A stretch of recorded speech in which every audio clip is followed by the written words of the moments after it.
Mr. Steve Zeitlin. He passed on in 2012.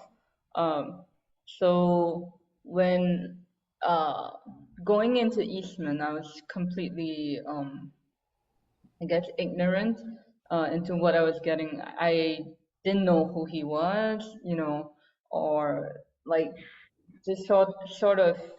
Uh, Eastman was like a sponge for me to learn everything, because prior to that I only had just one-to-one private lessons.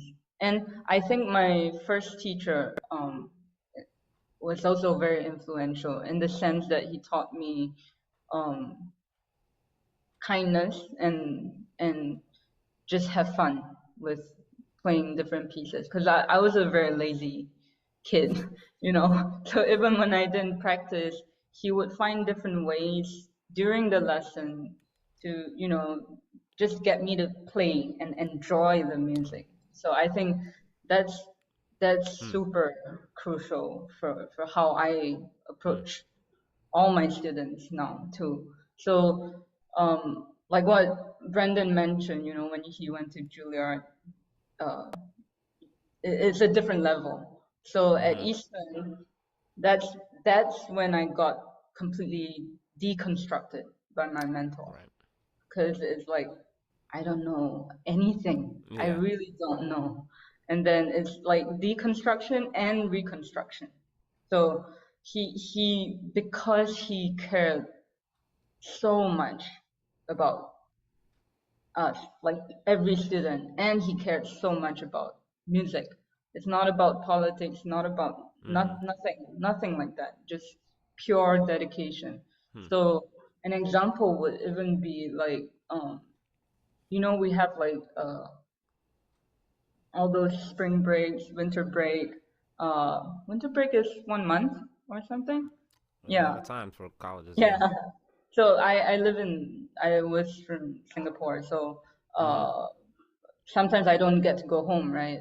So he would just call me up and be like, "What are you doing tomorrow?" I was like, "Oh, it's the winter break." Then he would just he's known to be really, really, really, really terrifying, like fierce.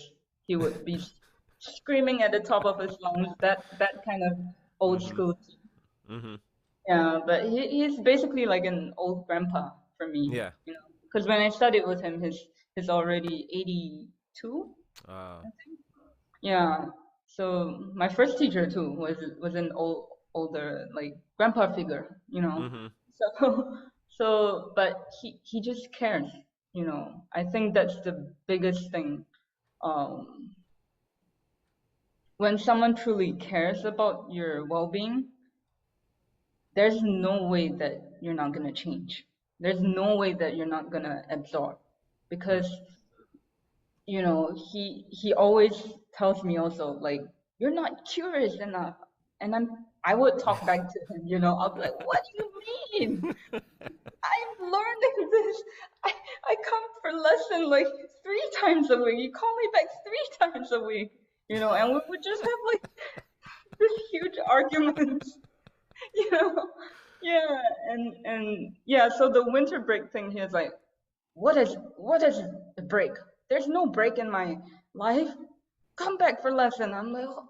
Then I'll be telling my friends like, oh my god, I can't hang out, I have to practice. I'm like, why? So at those moments I don't understand it. mm-hmm. Mm-hmm. I thought, but at the back of my mind, I'm like, also, if he doesn't care, why would he do this? Yeah, he would never do that. So Yeah. I just need to trust him, and trust that I'm getting ripped apart every single time for 4 years of my life. Every single lesson, because people would hear him screaming down the hallway. Every time they come out of the elevator, you'd be like, what are you doing?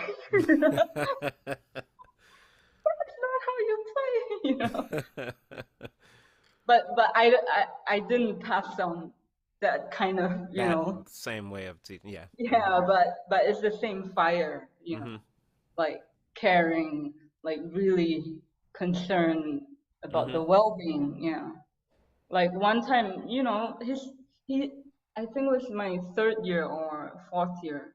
Um, he just came walking into the practice room to look for me, to like wanted to tell me something about you know something we worked on the lesson or something. I was like, and everyone was like, oh, Mr. Zylin's here. Like, what is she doing? What is she doing?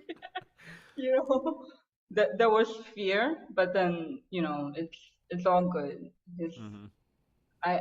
I don't think I've known any other person with that type of like fire Mm-hmm. and and dedication to music, to life, and to people. Yeah, yeah. Now I'm talking about it. And Yeah. yeah, I miss him so much. Yeah. Yeah.